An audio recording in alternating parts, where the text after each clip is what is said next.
Shalom, selamat pagi, saudara terkasih semuanya. Kita patut bersyukur kepada Tuhan. Sepanjang tahun ini Tuhan sudah menyertai kita sehingga kita tidak kekurangan suatu apapun hingga sampai detik ini. Nah, Bapak Ibu, hari ini saya akan sedikit menyampaikan pemahaman saya tentang konsep kekudusan di dalam Perjanjian Lama. Nah, sebelum kita masuk lebih dalam lagi tentang arti kekudusan, kenapa sih kekudusan itu sangat penting bagi setiap kehidupan orang percaya, orang yang sudah ditebus oleh Tuhan, orang yang sudah dimerdekakan Tuhan dari kutuk dosa, ya. Jadi kekudusan ini merupakan syarat mutlak bagi kehidupan kita sebagai orang percaya. Nah, kekudusan itu adalah suatu perintah Tuhan, ya, bagi setiap kita orang percaya. Karena apa? Karena pada dasarnya, pada prinsipnya Allah kita adalah Allah yang kudus. Jadi kita sebagai orang pilihan Tuhan, sebagai orang yang sudah diselamatkan oleh Tuhan, kita harus wajib hidup di dalam kekudusan Allah. Hidup kudus adalah bagian yang sangat penting dalam kehidupan orang percaya yang percaya sungguh-sungguh kepada Allah. Nah, kekudusan ini merupakan suatu prinsip atau hakikat Allah di mana Allah mengharapkan umatnya untuk hidup kudus seperti Allah yang adalah kudus adanya. Nah, kekudusan ini merupakan suatu prinsip atau hakikat Allah. Jadi setiap kita sebagai orang percaya harus mutlak hidup di dalam kekudusan Allah. Nah, saat ini kita akan bahas tentang konsep kekudusan di dalam Perjanjian Lama. Istilah yang prinsipal berkenaan dengan kekudusan di dalam Perjanjian Lama dalam bahasa Ibrani-nya itu disebut kadosi atau kodesi, ya.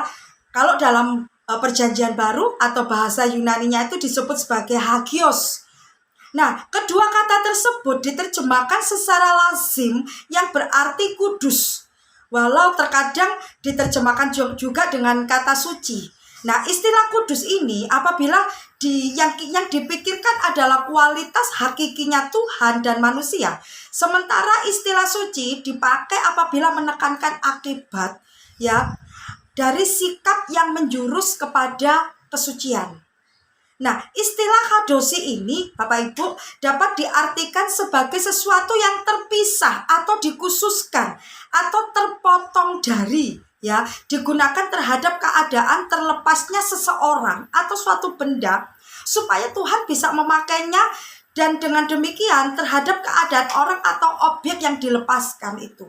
Ya, sementara hagios dalam Perjanjian Baru memiliki dasar pemikiran yang sama mengenai keterpisahan dan kesucian terhadap Allah. Nah, arti kudus sendiri itu apa sih? Nah, yuk kita lebih bahas lebih dalam lagi. Di dalam Kamus Besar Bahasa Indonesia, arti kata kudus itu adalah suci atau murni. Artinya benar-benar asli, tidak tercampur oleh apapun. Ya, jadi kata kudus pertama kali muncul dalam kitab Keluaran pasal yang ketiga ayat yang kelima. Bapak Ibu bisa melihat ketika Allah hendak memberikan visi kepada Musa.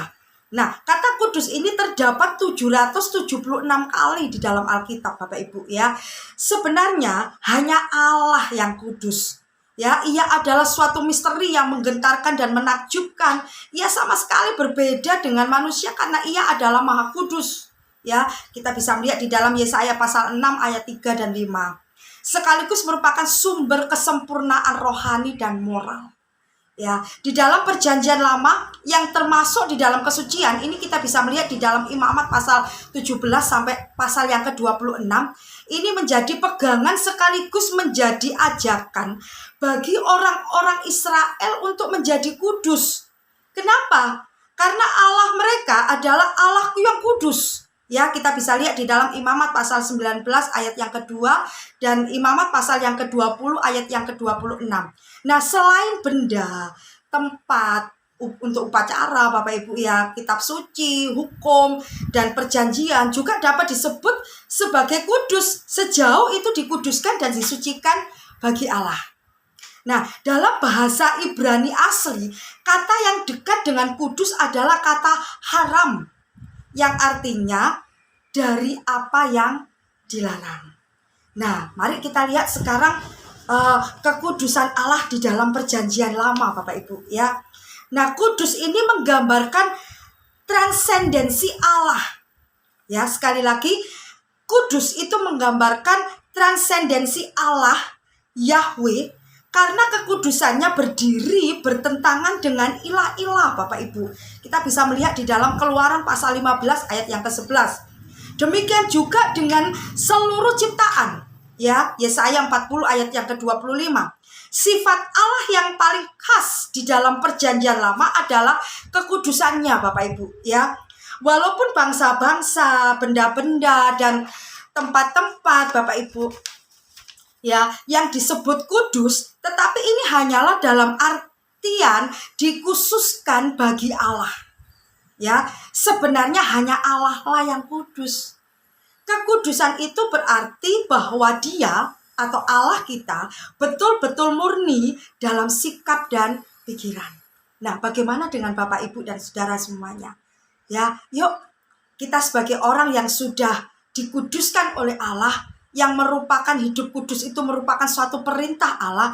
Yuk kita juga harus memiliki kualitas hidup kekristenan yang benar-benar ya hidup di dalam kekudusan Allah. Tidak mudah memang kita menjaga kekudusan, Bapak Ibu. Karena apa? Karena kita manusia masih hidup di dalam kedagingan yang rentan dengan dosa. Ya, pada prinsipnya kekudusan itu wajib untuk kita miliki sebagai orang percaya.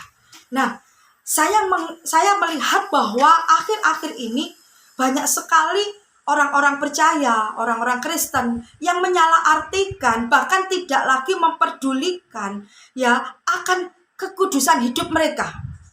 Mereka lebih cenderung melakukan dosa. Ya, sebagai contoh saat ini yang lagi sangat maraknya ya di dunia saat ini adalah perselingkuhan, ya, perzinahan dan lain sebagainya. Bapak Ibu, ini merupakan sesuatu hal yang mengerikan. Bagaimana mungkin orang Kristen, orang yang sudah merasa dirinya ditebus dan dikuduskan oleh Allah melakukan hal-hal yang keji seperti itu, yang merupakan suatu kenajisan di hadapan Allah. Mereka hidup di dalam dosa. Mereka selalu tidak pernah menjaga kekudusan mereka. Ya, ironisnya mereka menutupinya dengan topeng pelayanan, Bapak Ibu. Ya, ini sesuatu hal yang mengerikan yang terjadi akhir-akhir ini. Apalagi masa-masa pandemi seperti ini, Bapak Ibu. Saya melihat kabar di sana sini banyak sekali hamba-hamba Tuhan, anak-anak Tuhan yang jatuh di dalam dosa. Ya, karena mereka tidak bisa menjaga kekudusan hidup mereka. Nah, kekudusan Allah sangatlah penting berhubungan dengan umat yang dipilihnya. Ya, Bapak Ibu.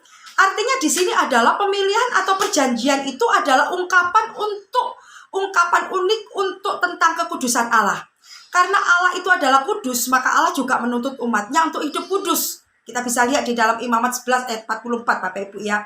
Dan Allah menunjukkan kekudusannya itu dalam tindakan-tindakannya demi keselamatan umat yang dipilihnya. Nah, dengan alasan inilah maka Allah disebut sebagai yang kudus Israel, Bapak Ibu. Ya, karena Israel itu dikuduskan bagi Allah. Allah yang kudus bagi Israel itu terdapat 30 kali dalam kitab Yesaya, ya, Mazmur dan juga Yeremia. Ya, dan mungkin banyak lagi ayat-ayat Alkitab lainnya yang mendukung ya Bapak Ibu. Nah, Allah mengkhususkan bangsa Israel dari yang lain bukan karena bangsa lain kurang kudus. Ya, atau tidak kudus Bapak Ibu, bukan. Melainkan agar bangsa Israel ini mampu mengembangkan, menjaga, dan menampilkan kekudusannya, kekudusan Allah dalam hal ini secara khusus. Ya, dalam kitab Yesaya Allah sering disebutkan yang Maha Kudus Allah Israel. Ya, yang menghendaki agar Israel mengubah sikapnya dan mengikuti tabiat Allah yang diam di tengah-tengah mereka, Bapak Ibu. Ya, sehingga tidak heran juga kalau kitab Imamat ini mempunyai tema sebagai umat perjanjian Israel harus hidup sebagai bangsa yang kudus karena Allah mereka adalah kudus. Bagaimana dengan kita, umat-umat Allah dalam perjanjian baru, Bapak Ibu? Ya, kalau dalam perjanjian lama hidup di dalam kekudusan ini merupakan sesuatu hal yang sangat penting sekali. Ya, merupakan sesuatu hal yang sangat-sangat menjadi prioritas yang utama. Nah, kita sebagai orang perjanjian baru, orang yang hidup di dalam kasih karunia Allah, harusnya kita juga ya bisa meneladani akan konsep kekudusan di dalam perjanjian lama. Ya, tapi sayangnya kita melihat bahwa banyak sekali orang-orang Kristen, anak-anak Tuhan yang menyalahartikan akan arti kekudusan di hadapan Allah. Ya, kalau kita tahu bahwa Allah yang kita sembah adalah Allah yang kudus, dan kita sebagai anak-anaknya, ya sebagai orang yang percaya hidup di dalam kecemaran, alangkah mengerikan Bapak Ibu. Ya, saya percaya kehidupan kita nggak akan pernah jadi berkat. Kehidupan kita nggak akan pernah mempermuliakan nama Tuhan. Justru malah kehidupan kita akan menjadi batu sandungan. Orang tidak akan tertarik lagi dengan kekristenan. Kenapa? Karena gaya hidup kita yang tidak benar di hadapan Tuhan. Karena hidup kita sama dengan orang dunia. Ya, jadi kita sebagai anak-anak Tuhan harusnya kekudusan hidup itu menjadi hal yang utama di dalam kehidupan kita, Bapak Ibu. Dengan kita menjaga kekudusan, itu sudah menjadi senjata kita untuk melawan segala kedagingan kita, melawan segala kuasa tipu muslihat iblis, Bapak Ibu. Karena saat ini, akhir-akhir ini, apalagi dunia sekarang sudah mulai bergejolak seperti ini, iblis itu gencar-gencarnya ingin menghancurkan anak-anak Tuhan, ingin menghancurkan generasi-generasi muda. Dengan apa? Dengan cara pergaulan yang gak benar, dengan semua hal yang berhubungan dengan kenikmatan dunia. Sehingga menyeret mereka untuk hidup di dalam kecemaran, Bapak Ibu. Nah, bagaimana dengan kita sebagai orang percaya? Miliki waktu khusus untuk kita bisa bersekutu dengan Tuhan yang kudus. Minta kepada Tuhan pimpinan Roh Kudus untuk memampukan kita hidup di dalam kekudusan Allah. Supaya apa, Bapak Ibu? Supaya kehidupan kita bisa menjadi berkat. Kehidupan kita bisa menjadi saksi Kristus. Kita adalah suratan Allah yang terbuka, yang bisa dibaca dan dilihat orang, Bapak Ibu. Kalau kehidupan kita menjadi batu sandungan, hidup kita di dalam kecemaran, bagaimana orang-orang yang belum percaya kepada Tuhan bisa melihat Kristus ada di dalam diri kita? Tidak mungkin. Ya, justru malah mereka lebih alergi dengan kekristenan. Oh, orang Kristen sama saja. Mereka nggak ada bedanya dengan kita. Nah, mari saat ini kalau kita betapa pentingnya hidup di dalam kekudusan Allah ini harus menjadi hal yang utama di dalam kehidupan kita. Maka kita harus belajar. Saya percaya kita punya Roh Kudus di dalam hati kita. Roh Kudus yang akan memampukan kita supaya kita bisa hidup kudus.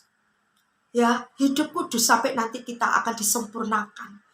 Ya, seperti Allah kita yang kudus. Nah, ada beberapa hal penting Bapak Ibu, ya, yang sangat penting bahkan untuk orang-orang percaya. Kenapa mereka harus hidup di dalam kekudusan? Ya, saya akan bagikan 4 hal di sini berdasarkan pemahaman saya. Yang pertama adalah karena kita dipanggil untuk menjadi kudus, Bapak Ibu. Karena kita dipanggil untuk menjadi kudus.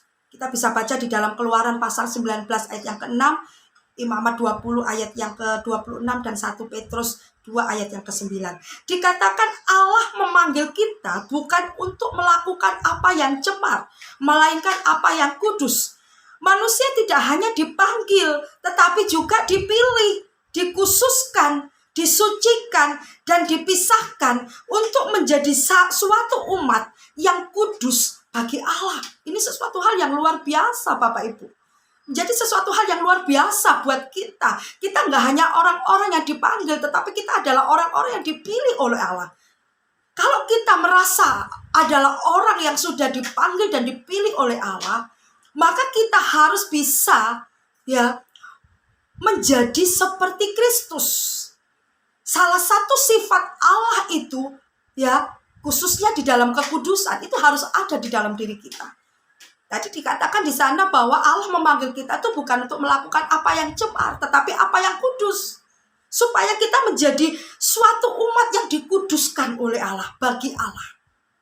Ini sesuatu hal yang luar biasa, anugerah Bapak Ibu. Ya. Yang kedua, kenapa orang percaya itu harus hidup di dalam kekudusan? Yang kedua adalah karena kita ini adalah bait Allah.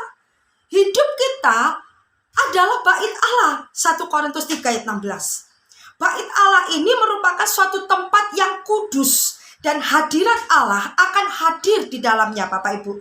Ya, agar selalu suci dan bersih dari segala kenajisan dan kecemaran.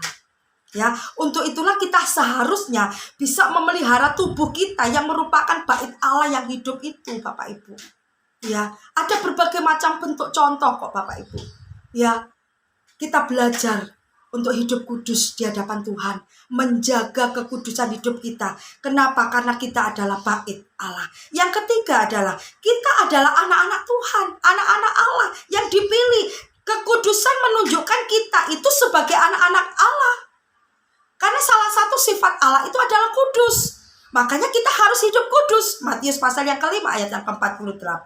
Nah, yang keempat, yang terakhir, Bapak Ibu, bahwa kita adalah anggota-anggota tubuh Kristus. 1 Korintus 12 ayat 27. Sebagai anggota tubuh Kristus, kita harus hidup sesuai dengan kehendak Kristus. Apa itu? Hidup di dalam kekudusan. Hidup di dalam kekudusan Allah. Menjaga hidup kita supaya hidup kudus di hadapan Allah. Ya, jadi banyak hal yang bisa kita lakukan, Bapak Ibu, untuk menyenangkan hati Tuhan. Ya, terutama adalah menjaga kekudusan hidup kita. Nah, sebagai kesimpulan, Bapak Ibu, kekudusan ini merupakan bagian yang sangat penting dalam kehidupan orang Kristen. Ya, yang percaya kepada Allah. Allah itu yang Maha Kudus, menguduskan umatnya. Ya, kekudusan Allah sangat berhubungan dengan umat yang dipilihnya, Bapak Ibu. Ingat-ingat ya. Pemilihan atau perjanjian adalah ungkapan unik tentang kekudusan Allah. Karena Allah itu kudus, maka Allah juga menuntut umatnya untuk hidup kudus. Artinya adalah umat Allah yang adalah sekutu Allah juga harus hidup terpisah dari segala dosa dan mempersembahkan seluruh hidupnya bagi Tuhan.